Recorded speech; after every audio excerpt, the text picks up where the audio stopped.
Give it a minute to kick in. I think we're good. Hello everybody, happy Friday from Nineworks TV. Check out the gear. So look, it's a toy shop tour. I've not done one of these for a good few weeks now. I'm at the lovely showroom of RPM Technic. Visited here for like the last 15 years. It's always such a pleasure to visit here. Number one, because the team are awesome. They really get these cars like you and I do. And secondly, because the metal that they have in the showroom and next door in the workshop is always exemplary. So the title of this video, Toy Shop Tour, like really is apt for where we are. So I'm going to show you around quickly because there are some gems. I am going to focus, as the title says, on a Sonderwunsch special, because it's not often you see this specific car, this specific model of 911, which is in shop currently.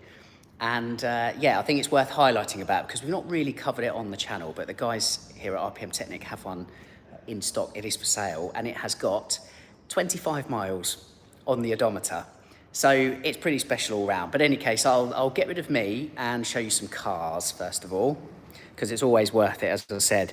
And all of these cars, as you well know by now, they're all on the Nineworks marketplace, backed by comprehensive warranties. You can buy with confidence from anything that's on that marketplace. And I want to start with an orange 997.1 GT3 RS.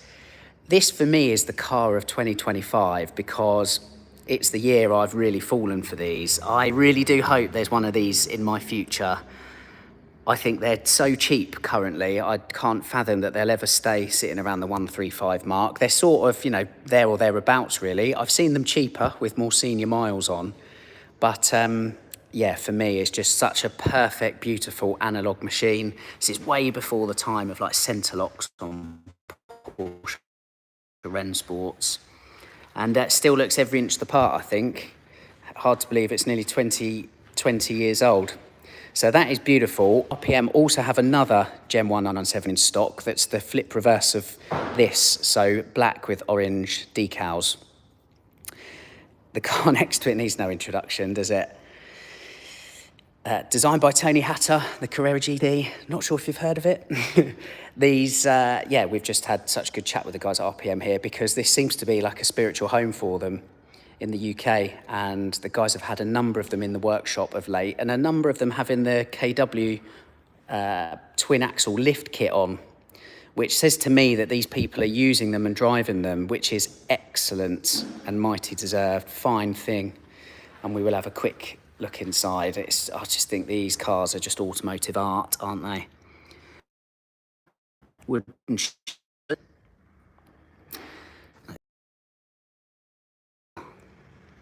beautiful, beautiful, beautiful. Knacker duct before. I think 1,272 of these made. Just keep going up in value, don't they? Exquisite thing. Absolutely exquisite. Of course, the most important thing on it is the 996 steering wheel and the binnacles that the 40th anniversary was inspired by. But that's beside the point, right? 997 GT2, again, super rare thing, GT2s.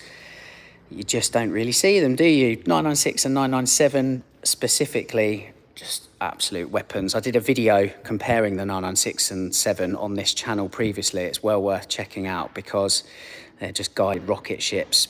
And again, like a bit of an acquired taste, really. They're so different to a GT3 in so many different ways. Perhaps at like lower speeds, a GT3 is more raw in terms of like sound coming through to the cabin and everything else. But turn the wick up on these. I mean, this is one of the fastest ever manual Porsche 911s. It is honestly, it's a guided missile. Very, very, very clever Porsche engineering there, and a cool bit of history.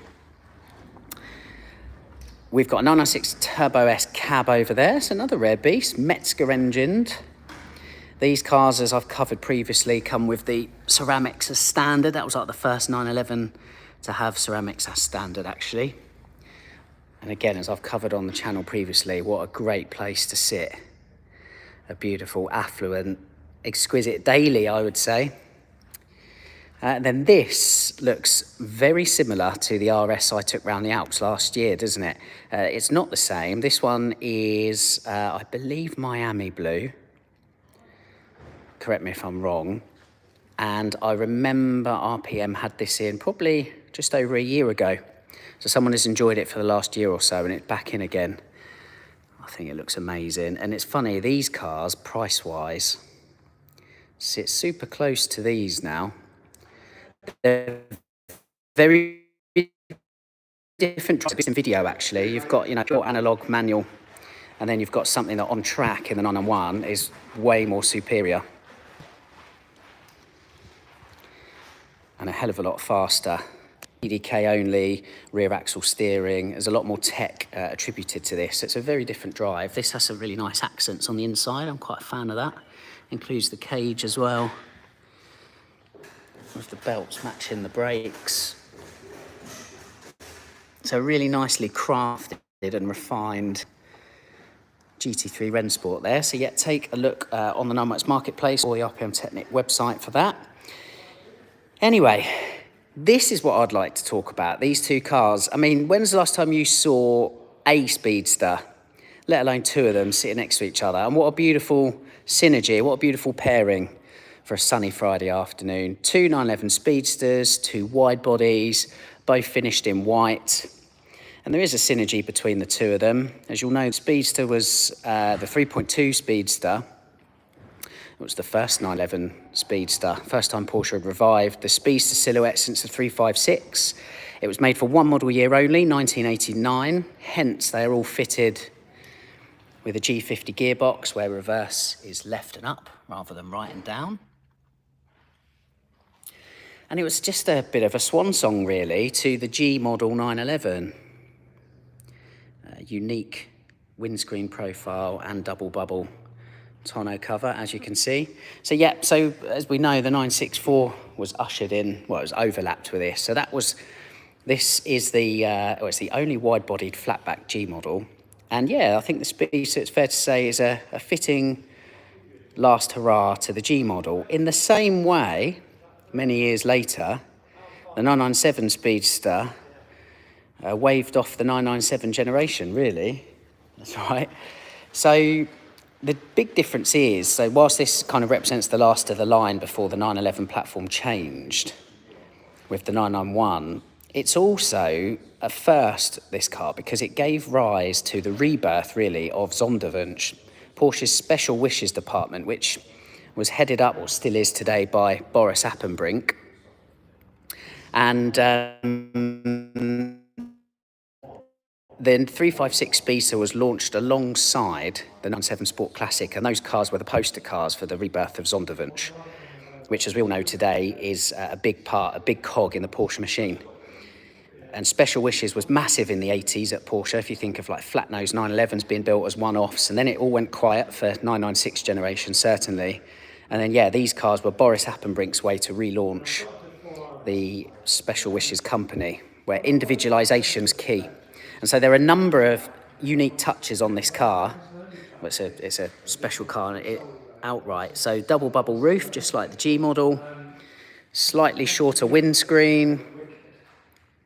And then a lot of, among other things, a lot of leather inside.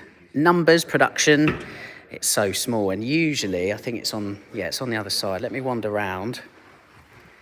Connoisseurs will know how many were built. I won't reveal it, I'll just show it to you. There we go, look, I hope you can see that. 356, super, super rare, especially by modern Porsche build standards. That is exceedingly rare. It's very rare you ever see them. Owen, I've just seen your comment saying that you've seen one local to you with one of your meets. They are honestly so rare. I think in like 15 years of messing around with Porsches, I've seen one on the road. They're super rare. And this, alongside the 997 Sport Classic, again, launched alongside it in 2010. There's only 250 of those. So it's a rare thing. So you can see the profile of that double bubble, if I try and just use the light to hit that. Genuine Fuchs wheels.